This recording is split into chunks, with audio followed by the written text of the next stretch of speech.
बोले हर हर महादेव, हर हर महादेव, हर हर महादेव शंभु। बोले काशी विश्वनाथ भगवान की जय। सप्तकुंड महाकाय सूर्यकोटि समप्रभा, निर्विघ्नं निर्विघ्नं सर्वकार्येषु सर्वदा। बोल गणपति गणेश भगवान की जय। भोले की नगरिया घुमा दे मेरी मैया, भोले की नगरिया घुमा दो मेरी मैया, भोले की नगरिया घुमा दो मेरी मैया को, भोले की नगरिया घुमा दे मैया, भोले जी का दर्शन करा दो मेरी मैया, भोले मैया, भोले की नगरिया घुमा दे मेरी मैया, भोले की नगरिया घुमा दे मैया। कैसी है दुनिया सारी, भोले जी पद में है तेरे, कैसी है दुनिया सारी, भोले जी पद में है, तू ही इनकी शक्ति है, सारे हैं खेल तेरे, तू ही इनकी शक्ति है, सारे हैं। वो अर्जी हमारी पहुँचा दे मेरी मैया, अर्जी हमारी मैया, भोले जी का दर्शन करा दे मेरी मैया, अरे भोले जी का दर्शन। अरे भोले सबके भंडारी अंदर दुनिया को देखे, भोले सबके भंडारी अंदर दुनिया को देखे, जिन पर नजर न डाल दे बद किस्मत बैठे रहते, जिन पर नजर न डाल दे बद किस्मत बैठे। अरे मेरी भी किस्मत बना दे मेरी मैया, मेरी भी ओ भोले जी का दर्शन करा दे मेरी मैया, अरे भोले जी का दर्शन करा दे मेरी मैया, ओ भोले की नगरिया घुमा दे मेरी मैया, भोले की यार भोले जी का दर्शन करा दे मेरी मैया, भोले जी का दर्शन। अरे भोले भंडारी के खातिर गंगा जल में लाई, भोले भंडारी के खातिर गंगा जल में लाई, अरे भोले भंडारी के खातिर गंगा जल में लाई, भोले वो आशा के मैं फूल परोकर कजरा भाव ले आई, आशा के मैं फूल परोकर कजरा भाव ले आई, अरे कजरे में मोती जड़ा दे मेरी मैया, कजरे में मोती जड़ा दे, अरे भोले जी का दर्शन करा दे मेरी मैया, अरे भोले की नगरिया घुमा दे मोरी मैया, भोले की नगरिया घुमा दे मोरी मैया, भोले जी का दर्शन करा दे मोरी मैया, अरे भोले जी का दर्शन। अरे बाबा ने दिया बुलावा बेटा दरबार आया, बाबा ने दिया बुलावा बेटा दरबार, अरे बाबा ने दिया बुलावा बेटा दर पे तेरे आया, बाबा ने दिया, अरे मैया तेरी कृपा ने भोले से है हमको बुलाया, मैया तेरी कृपा ने, अरे मैया तेरी कृपा ने भोले से है हमको बुलाया, मैया तेरी कृपा ने, अरे दास को सेवा में लगा दे मोरी मैया, दास को सेवा में लगा दे मोरी मैया, अरे भोले जी का दर्शन करा दे मोरी मैया, अरे भोले जी का मैया, भोले जी का दर्शन करा दे मोरी मैया, अरे भोले जी का दर्शन करा दे मैया, अरे भोले जी का दर्शन करा दे मोरी मैया, भोले जी का दर्शन करा दे मोरी मैया। तो साचे दरबार की जय। सत्संगी है सूप जो त्यागे फट की असार। सत्संगी है सूप जो त्यागे फट की असार। कहे कबीर गुरु नाम ले पर से नहीं विकार। सत्संग एक सूप के समान है। सूप जानते हैं? नहीं जाने की बुढ़िया जाने तो जानते ही होंगे सूप होता है छाछ। सूप कहते हैं। क्या काम आता है वो सूप? गेहूं फटकने के। और फटक के क्या करता है? गंद को बाहर निकालता है, साफ अंदर अच्छे गेहूं को साफ करता है। तो सत्संग भी ना वैसा ही है, छज के समान, सूप के समान।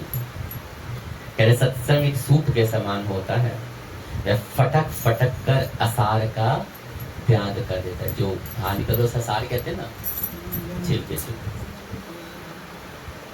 तो सत्संग भी उसी तरह से हमको फटक फटक के हमारे अंदर की जो अवगुण होते हैं, दुर्गुण होते हैं, उसको बाहर निकाल देता है।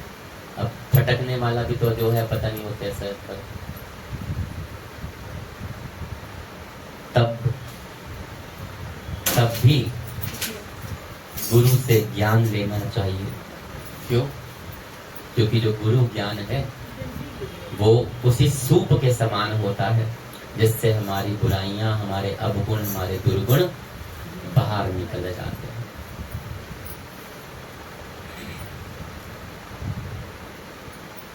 सत्संगी है सूप ज्यों त्यागे फट की असार। कहे कबीर गुरु नाम ले पर से नहीं विकार। बोले हर हर महादेव।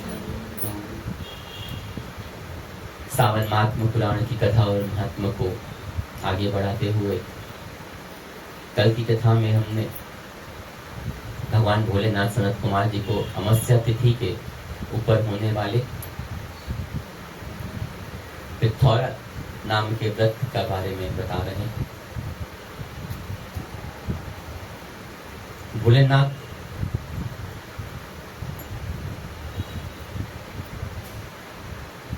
सनत कुमार जी भगवान शिव को कहते हैं कि प्रभु अमावस्या पर किए जाने वाले जो वृक्ष पूजन है, जो कुश ग्रहण का विधान है, उसके बारे में मुझे कुछ बता दीजिए। उनकी भाव को देखकर भोलेनाथ ने कहा कि हे सनत कुमार, श्रावण मास में अमावस्या के दिन जो करणीय है उसको तथा प्रसंगवश जो कुछ अन्य बातें मुझे याद आ गई हैं उसको भी मैं आपसे कह देता हूँ। पूर्व काल में अनेक प्रकार के महान बल तथा पराक्रम वाले, जगत का विध्वंस करने वाले तथा देवताओं को उत्पीड़न करने वाले दुष्ट दैत्यों के साथ मेरे अनेक बार युद्ध हुए।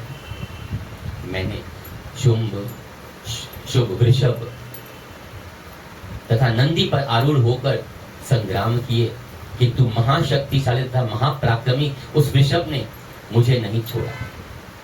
अंधकासुर के साथ युद्ध में तो मैं नंदी के शरीर में तो जो नंदी का शरीर था बहुत दीर्ण हो गया था, उनकी त्वचा भी कट गई थी, शरीर से रक्त बहने लगा था और उनके प्राण मात्र बच गए थे। लेकिन फिर भी जब तक मैं उस दुष्ट का संहार नहीं करा तब तक नंदी ने धैर्य धारण करके रखा और मेरा वाहन करता रहा। इतना कष्ट होने पर भी प्राण मुख को आ रहे थे, लेकिन नंदी महाराज ने भोलेनाथ का संग नहीं छोड़ा। तभी तो आज वो बोले कि प्रिय, अगर इसको ऐसे समझा जाए कि जो बुरे से बुरे वक्त में भी प्रभु का साथ नहीं छोड़ता, विश्वास नहीं छोड़ता, उन पे आस्था नहीं छोड़ता, भगवान उनको स्वयं पकड़ के रख लेते। तो फिर भगवान उसको कभी नहीं छोड़ता।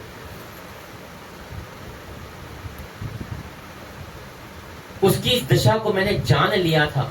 उसके बाद उस अंधक का वध करके मैंने प्रसन्न होकर नंदी से कहा कि हे सुवत्र, मैं तुम्हारे कृत्य से प्रसन्न हूँ, वर मांगो। तुम्हारे घाव ठीक हो जाएं, तुम बलवान हो जाओ और तुम्हारा पराक्रम तथा रूप पहले से भी बढ़कर हो जाए। इसके अतिरिक्त तुम जो जो वर मांगोगे मैं तुम्हें अवश्य प्रदान करूंगा। बोली हर हर महादेव।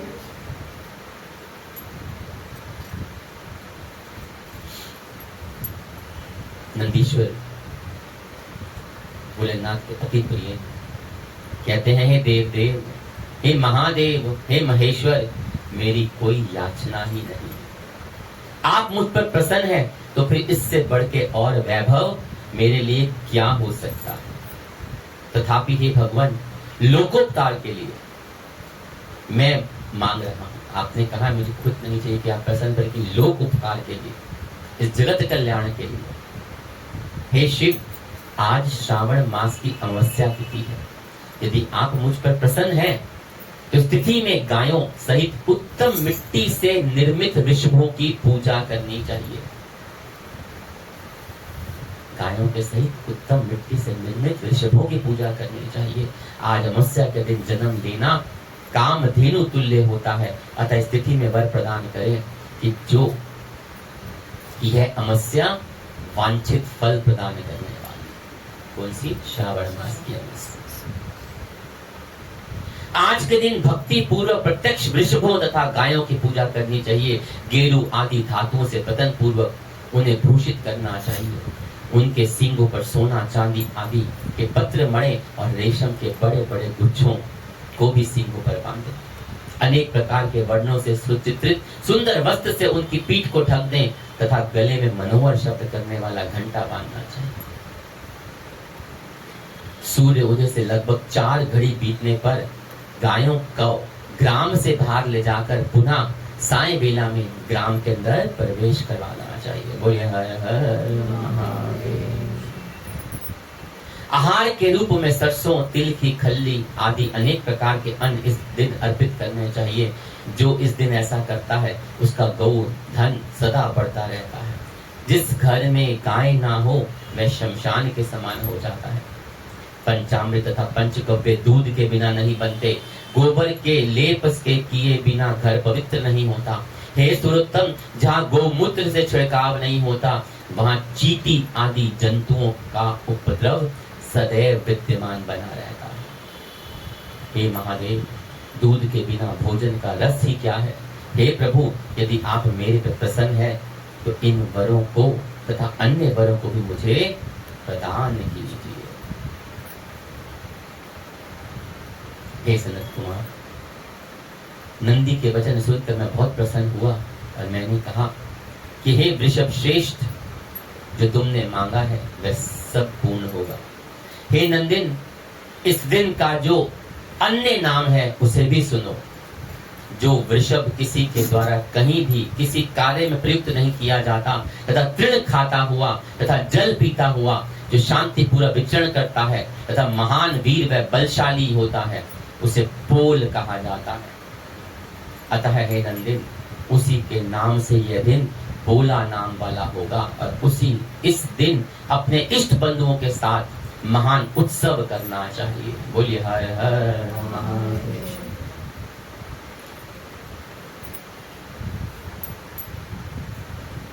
हे वत्स, मैंने उस दिन के लिए श्रेष्ठ वर प्रदान किए थे, अतः लोगों के द्वारा इस श्रेष्ठ दिन को पोला नाम वाला कहा गया।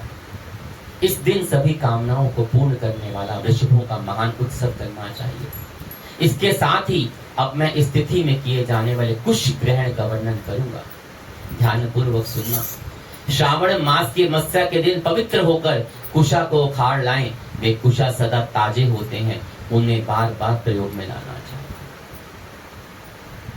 कुश, काश, यव, दुर्वा, उशीर, सतुदक, गेहूं, व्रीहि, मुंज तथा बलवच, ये 10 दर्भ होते हैं। ब्रह्मा जी के साथ उत्पन्न होने वाला था, ब्रह्मा जी की इच्छा से प्रकट होने वाली ये दर्भ मेरे सभी पापों का नाश कीजिए, ऐसा कल्याण कारक हो जाइए। इस मंत्र का उच्चारण करने के बाद ईशान दिशा में मुख कर कर हूं फट मंत्र के द्वारा एक ही बार में कुशा को उखाड़ ले। जिनके अग्रभाग टूटे ना हो तथा शुक भी ना हो, हरित वर्ण के कुश श्राद्ध कर्म के योग्य कहे गए हैं और जड़ रहित कुश देव कार्यों तथा जप आदि के प्रयोग के योग्य होते। 7 पत्तों वाले कुश देव कार्य तथा पितृ कार्य के लिए श्रेष्ठ होते हैं। मूल रहित तथा गर्भयुक्त अग्र भाग वाले तथा 10 अंगुल प्रमाण वाले 2 दर्भ पवित्रक के लिए उपयुक्त होते हैं। बोले हर हर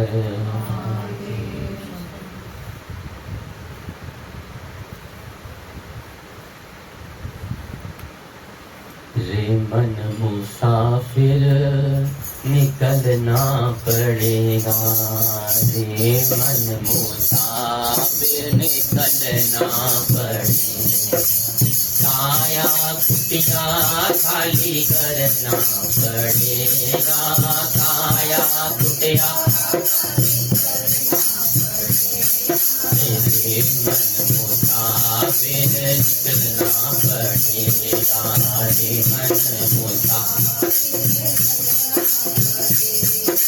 खाने का क्वार्टर तू क्यों है संभाले, खाने का क्वार्टर तू क्यों है संभाले, किस दिन मालिक तुझे घर से निकाले, जिस दिन मालिक तुझे वो इसका किराया तो भरना पड़ेगा, इसका रे मन मुसाफिर निकलना पड़ेगा, रे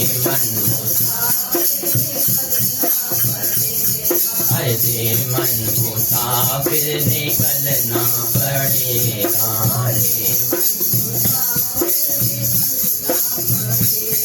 वो पल्ले अगर कुछ अमानत ना होगी, पल्ले अगर कुछ वो आएगा नोटिस जमानत ना होगी, आएगा नोटिस। अमानत कौन सी? ये हरि नाम की, ये हरि के जन्म की, ये राम नाम फिरने की। अगर ये कुछ भी जमा पूंजी नहीं होगी ना तो ऐसा ही नोटिस आएगा और जमानत भी नहीं होगी। पल्ले अगर कुछ अमानत ना होगी, पल्ले अगर कुछ आएगा नोटिस जमानत ना होगी,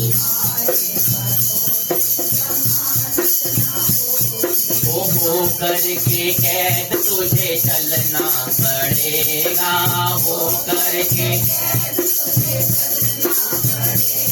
वो काया तुझे को खाली करना पड़ेगा, काया तुझे को खाली करना पड़ेगा, रे मन मुसाफिर निकलना पड़ेगा,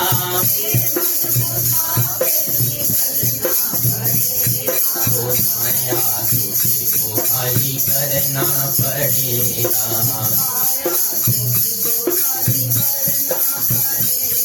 मेरी मत मानो तो यमराज मनाएगा, मेरी मत तो तेरे कर्म दंड से तुझे मार भगाएगा, तेरे कर्म दंड से तुझे मार, फिर जन्म जन्म जीना मरना पड़ेगा, जन्म तो काया तो फिर खाली करना पड़ेगा, काया तो फिर खाली बोले मन मुसाफिर निकलना पड़ेगा, तो काया तो फिर को खाली करना पड़ेगा, तो काया तो फिर को खाली करना पड़ेगा।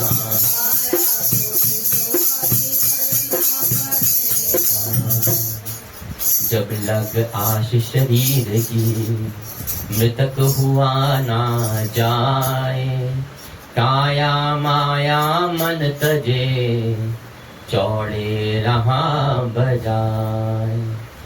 जब लग आश शरीर की मृतक हुआ ना जाए, काया माया मन तजे चौड़े रहा बाजार।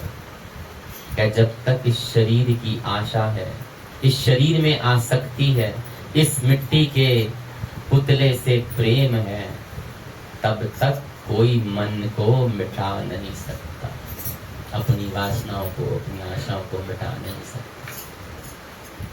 क्योंकि प्रेम है ना, इससे लगाव होता जा रहा है। लीपा पोती, मेकअप, ब्यूटी पार्लर, इसलिए इस हाड़ के बने शरीर को सुंदर बनाने के लिए, वो सुंदर दिखना चाहिए, लेकिन तन की सुंदरता कहीं मायने लगती तब मन सुंदर ना।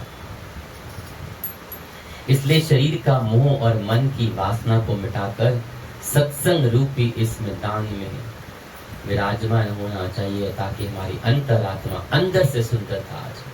और जिसको अंदर से सुंदरता आ जाती है ना, उसका रूप अपने आप निरखने लग जाता है, निखरता है, चमकता है, संवरता है।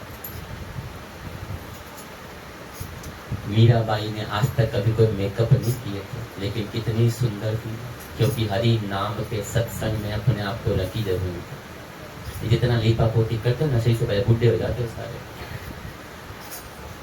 अपने आप को अमर बना दिया मीराबाई ने। तो हमें अपने आप को ना सत्संग रूपी इस जो सत्संग रूपी ब्यूटी पार्लर की दुकान है ना, इसमें रख के अपने आप के अंदर की सुंदरता को निखार देना चाहिए। क्योंकि जब वो निखरती है ना, तो हमारा रूप अपने आप सुंदर हो जाता है। अपनी दादियां, मासियां, चाचियों को देखो जो बुद्धि थी, तुमसे ज्यादा सुंदर है। सत्संग में जाती थी, भजन करती थी, नाम लेते हुए, भोजन बनाते हुए राम नाम जपती थी। और अपनी सासों को देख लो, जितने पार्लर ला के क्या क्या करवाती रहती है, लीपा पोतियाँ, झाड़ू पोछे करवाती रहती हैं, उम्र से पहले बुढ़े होने लगते हैं। क्योंकि जो रंग निखरता है वो अंदर से निकलता है, बाहर से नहीं निकलता। सौंदर्य अंदर से आता है, बाहर से नहीं आता। बोलिए हर हर महादेव। कथा को आगे बढ़ाते हुए ब्राह्मण के लिए 4 कुश पत्रों का पवित्र बताया गया है, और अन्य वर्णों के लिए क्रमशः 3, 2 और 1 दर्भ का पवित्र कहा जाता है, अथवा सभी वर्ण के लिए 2 दर्भ का ग्रंथि युग पवित्र होता है। यह पवित्र धारण करने के लिए होता है, इसे मैंने आपको बता दिया। उत्पन्न हेतु सभी के लिए 2 दर्भ उपयुक्त होते हैं। 50 दर्भ से ब्रह्मा और 25 दर्भ से विष्णु बनाना चाहिए। आचमन के समय हाथ में पवित्र को कभी निकालना नहीं चाहिए।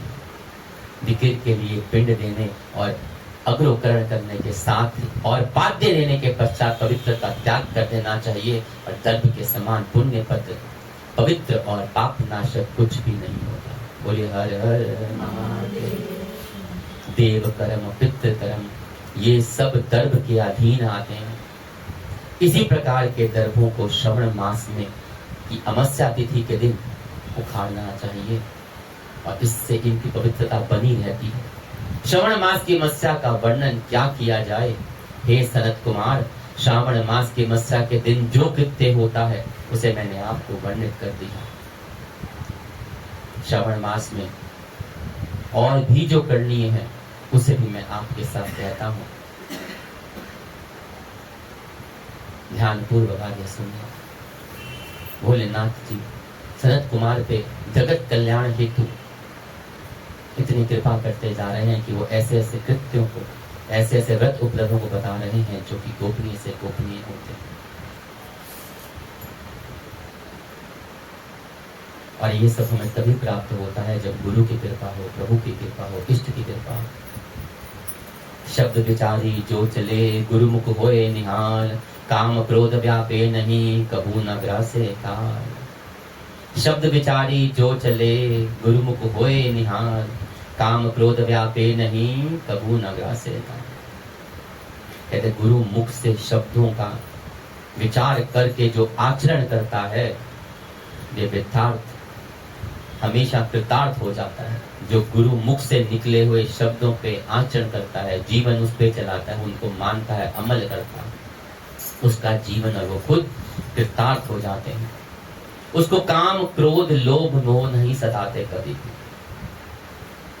और वह कभी मन की कल्पनाओं के मुख में नहीं पड़ता। वो उन सब विकारों से दूर रहता है जो अपने गुरु के कहे वचनों पर अमल करके उन पर चलता है। उन्हें संसारिक मोह वासनाएं कभी त्रस्त नहीं करती। बोले हर हर वो जीवन मौत का खेल है पगले काहे कारो ना धोना। जीवन मौत का खेल है पगले, अरे जीवन मौत का खेल है पगले काहे कारो ना धोना।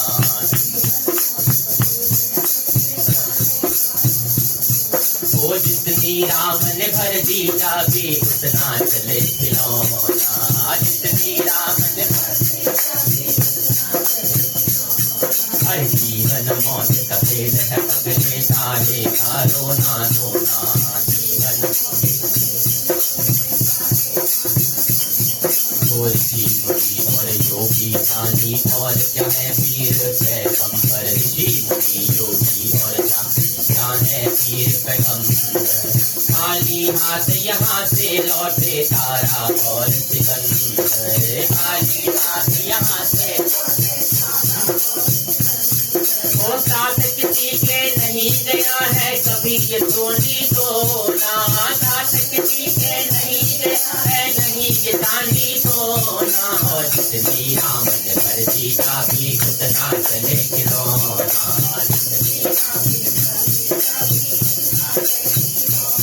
वो जीवन मौत का खेल है पगले काहे कारो ना धोना। जीवन मौत का खेल है पगले, वो जिस दिन ये टूटेंगी तेरी सांसों की ये जंजीरें। जिस दिन ये टूटेंगी तेरी ये सांसों की जंजीरें। काम नहीं आएंगी कुछ भी कोई तेरी ये जागीरें। काम नहीं आएंगी कुछ ये तेरी जागीरें। मौत के आगे चला किसी का जग में ना जादू टोना। मौत के आगे होना। जितनी राम ने भर दी चाबी उतना चले खिलौना। जितनी राम ने भर दी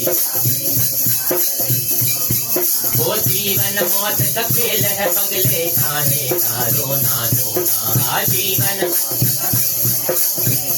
हो जाओ। जितनी राम ने भर दी चाबी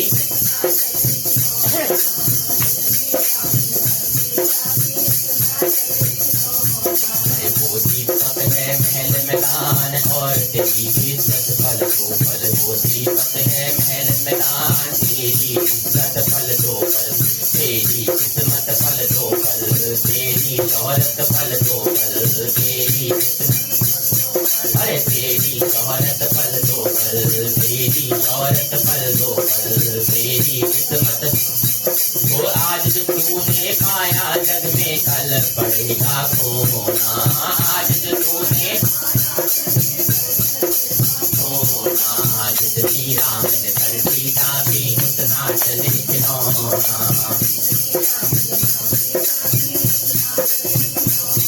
वो जितनी राम ने भर दी चाबी उतना चले खिलौना। जितनी राम ने भर दी चाबी उतना। वो जीवन मौत का खेल है पगले काहे कारो ना धोना। जीवन वो जितनी राम ने भर दी चाबी उतना चले खिलौना। जितनी राम ने भर दी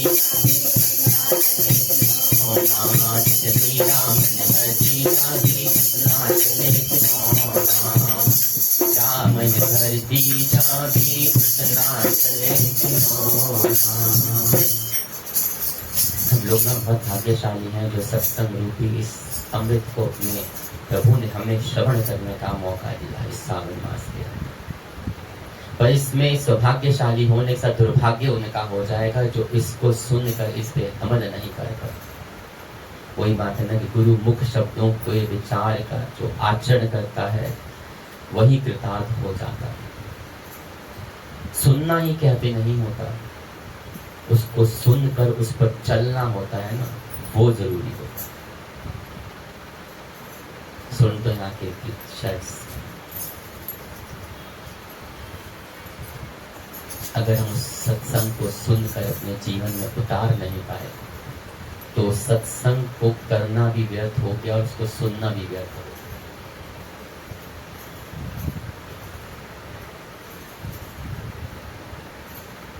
जब तक आश शरीर की मृतक हुआ ना जाए, काया माया मन तजे चौड़े रहा बाजार। कहते जब तक इस शरीर से प्रेम करते रहोगे ना, इस शरीर में आसक्ति लगी रहेगी ना, हाय आज मैं ये पहन लूं, आज मैं यूं सज लूं, आज मैं मेकअप करा लूं, आज मैं लीपा पोती फेशियल करा लूं, तब तक आपके मन के अंदर की उस मैल को कोई मिटा नहीं सकता। वो वासनाओं को, वो तृष्णाओं को, वो तकलीफ को, वो दुख को, हाय हाय हाय हाय हाय। इसलिए इस शरीर का जब तक आप मोह नहीं छोड़ेंगे, तकलीफ किससे होती है? जिससे प्यार हो। हमारी चिंता सबसे ज्यादा आजकल की माताओं बहनों भाइयों को ये कि हम सुंदर दिखने चाहिए, बस तन से मन से नहीं। लेकिन ये भूल जाते हैं कि सुंदरता तन की नहीं होती, मन से होती। जेरब मिलता नाते तोते आते मिलता डडुआ मचिया, जे मल मिलता जंगल वेले तो मिलता डगुआ बचिया। अगर 24 घंटे शरीर को साफ करने से रब मिल जाता तो ये मछलियों को मिलता 24 घंटे पानी में रहती। जंगल जाके मिलना होता तो गाय बच्चियों को मिलता 24 घंटे वहीं रह जाती। ये बंदे रब उन्हां नूं मिलता जिन्हां दी नीयतां अच्छी। भगवान उसी को मिलता है जिसकी नीयत अच्छी हो, नीयत इसकी मन की भावना, मन के वासनाएं अच्छी। दूसरों को लूट झपूट के अपना पेट भरने वाले के कभी नहीं होते, वो सुंदर लगेंगे ही नहीं। कितना भी लिपा पोती कर ले, हजारों लाखों रुपए के वस्त्र पहने,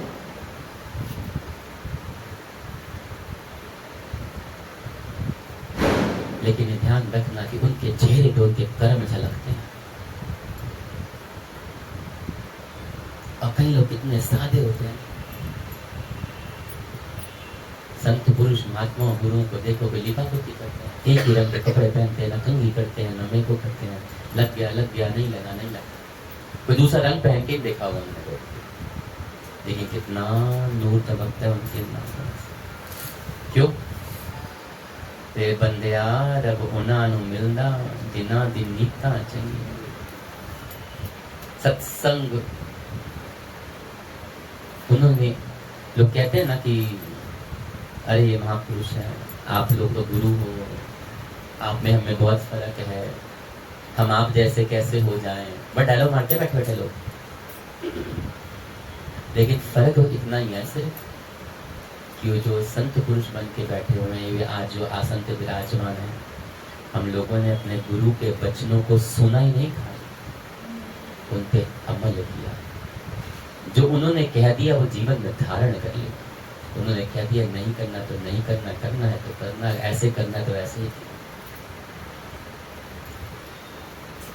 बस इतना सा फर्क है। जीवन की सुंदरता को मन से धारण कर लिया, क्योंकि मन सुंदर तो तन अपने आप सुंदर हो जाए। तन को सुंदर बनाने में नहीं लगे रहे। बस इतना सा है।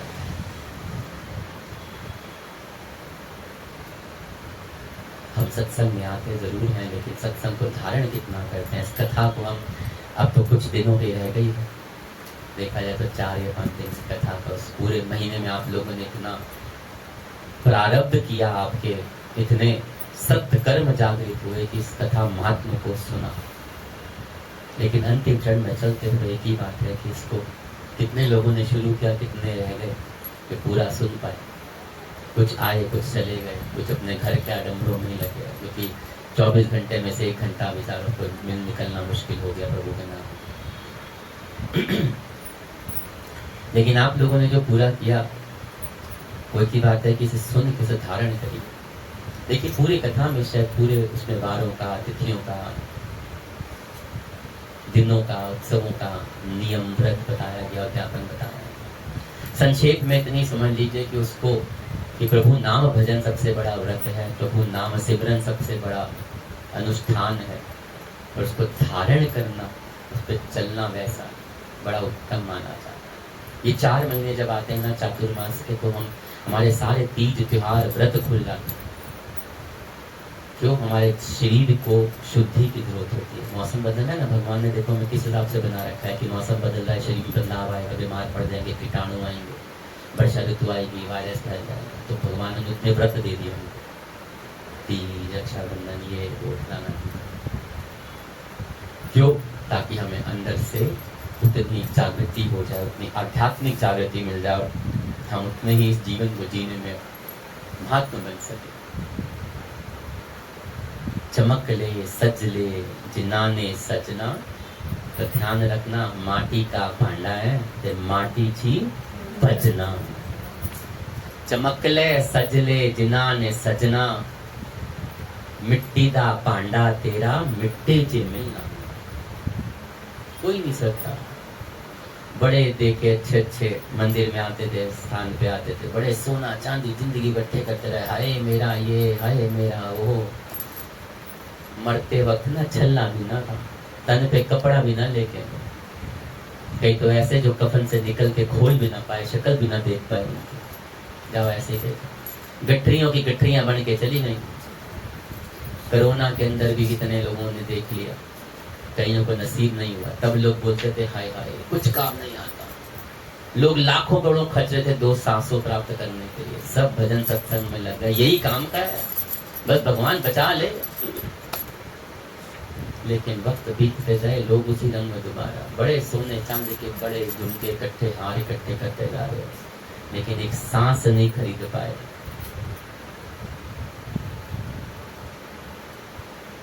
मशीन पे सांस लेते थे, 1 सेकंड को बत्ती चली गई तो सांस राम राम हो। काम क्या आता है? यही भजन सत्संग, यही गुरु के वचन।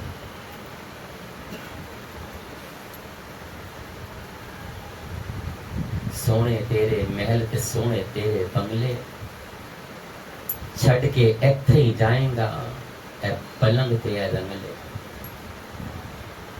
जल काल दा नगाड़ा बजूगा ते सिर तेरे ही बजना, मिट्टी दा भांडा ते मिट्टी ची भजना। मिट्टी दिया मिट्टी विच तू मिल जाएगा, आज नहीं ते कल तू भी जाएगा। जब मौत जदों आंदी है ते पता भी नहीं लगना, मिट्टी दा भांडा मिट्टी ची भजना। काल वाली गड्डी ते एक दिन सवार होवेगा, ते टिकट बगैर तू खवार होवेगा। खज्जो खवार के ना, टिकट बगैर ही तू खवार होवेगा। टिकट केड़ी? सतगुरु बोले टिकट कटा ले, नाम राम दी टिकट कटा ले। नहीं ते मिट्टी दिया पन्ना और मिट्टी जी भजना। चमक ले सज ले सजना, जिन्ना तू सजना, ते मिट्टी दिया पांडा मिट्टी जी भजना। जिस दिन वो गाड़ी लेके आएगा ना और टिकट ना हुई, ते सोच तेरे नाल की सवार है। बोल हर हर महादेव शंभु। स्कंद पुराण के अंतर्गत सनत कुमार जी और भोलेनाथ के बीच में अति उत्तम अमृतमय संवाद जो सूत जी के मुखार विंद से हम सबको सौभाग्य से प्राप्त हो रहा है, उसमें श्रावण मास के महत्व के अंतर्गत अमावस्या तिथि के ऋषभ पूजन कुश ग्रहण नामक 26वां अध्याय पूर्ण होता है। बोलिए हर हर महादेव, हर हर महादेव, हर हर महादेव शंभु।